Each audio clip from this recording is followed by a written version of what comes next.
স্থানীয় সময় সোমবার প্যারিসে তীব্র তুষারপাতে ঢেকে যায় রাস্তাঘাটসহ শহরের বেশিরভাগ জায়গা।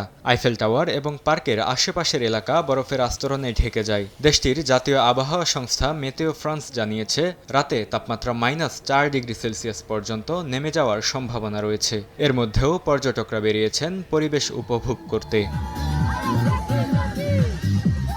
ইউরোপের আরেক দেশ বসনিয়ার রাজধানীতে গেল ২৪ ঘণ্টায় ৫০ থেকে ৭০ সেন্টিমিটার বরফ পড়েছে। এ কারণে জনজীবন বিপর্যস্ত হয়ে পড়েছে।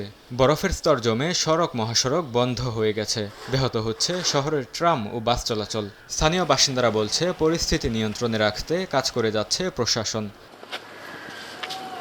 অন্যদিকে নেদারল্যান্ডসের শহর আমস্টারডামেও বরফ জমে বন্ধ হয়ে গেছে রাস্তাঘাট।